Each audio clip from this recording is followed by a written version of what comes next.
দর্শক, ইরান ও ইসরায়েল উত্তেজনা এবং ইরানে মার্কিন হামলা নিয়ে বিশ্লেষণ করতে আমাদের সাথে যুক্ত হয়েছেন আন্তর্জাতিক বিশ্লেষক অধ্যাপক এম শাহিদুজ্জামান। শাহিদুজ্জামান, আপনাকে স্বাগত জানাচ্ছি ৭১ বিশ্বযোগে। শাহিদুজ্জামান, আপনার কাছে একটু জানতে চাচ্ছিলাম যে শেষ পর্যন্ত তো সব আহ্বান উপেক্ষা করে ইরানে হামলা চালিয়েছে ট্রাম্প প্রশাসন। কি ধরনের প্রভাব পড়তে পারে আসলে মধ্যপ্রাচ্যে, আর বিশেষ করে বিভিন্ন দেশে তো মার্কিন ঘাঁটি রয়েছে, প্রতিক্রিয়া আসলে কি ধরনের হতে পারে? আপনার বিশ্লেষণ কি বলছে? ধন্যবাদ। আমি প্রথমে সবচেয়ে তাৎপর্যপূর্ণ ব্যাখ্যাটা দিতে চাই, যেটা ইরানের এক অধ্যাপক লন্ডন স্কুল অব ইকোনমিক্সে ফওয়াদ জার্জিস তিনি যে ধারণা দিয়েছেন সেটা হচ্ছে এই, যে মার্কিন যুক্তরাষ্ট্র যে উদ্দেশ্যে ইরানের পারমাণবিক স্থাপনায় হামলা চালিয়েছে সেই উদ্দেশ্য মোটেও চরিতার্থ হওয়া সম্ভব না। কেননা যে এনরিচড ইউরেনিয়াম, যা কিনা তেজস্ক্রিয় পদার্থ এবং যেটা আণবিক অস্ত্র তৈরির জন্য অপরিহার্য, সেটা অনেক আগেই ইরান সরিয়ে নিয়েছে এবং সেটা ইরান সরিয়ে খুব সম্ভবত পূর্ব ইরানের কোনো লোকেশনে নিয়ে গিয়েছে, যা কিনা ইসরায়েল বা আমেরিকার পক্ষে রিচ করা খুবই দুরূহ ব্যাপার।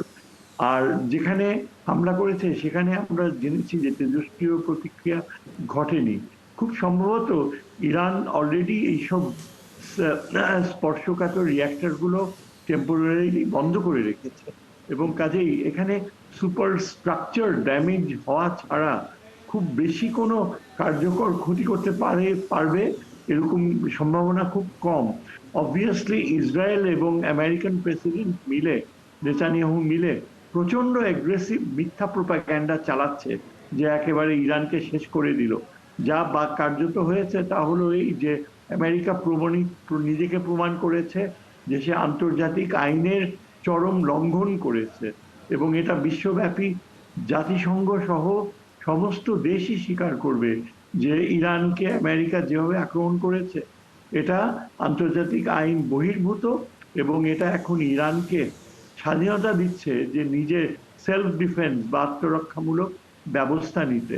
খুব সম্ভবত ইরান কিন্তু পাল্টা প্রতিঘাত, যেটা সবাই মনে করছে যে হরমুজ প্রণালী বন্ধ করে দিবে কিংবা আমেরিকান ইনস্টলেশন গুলাতে ইরান আঘাত করবে, সেটা নাও ঘটতে পারে। কেননা ইরান জানে যে আমেরিকাকে আঘাত করার অর্থ এটাই দাঁড়াবে যে ইরান পাল্টা আক্রান্ত হওয়ার, আরো ভয়াবহ আক্রান্ত হওয়ার সম্ভাবনা ডেকে আনবে। বরং ইরান এখন একচ্ছত্রভাবে ইসরায়েলের উপরই ফোকাস করবে।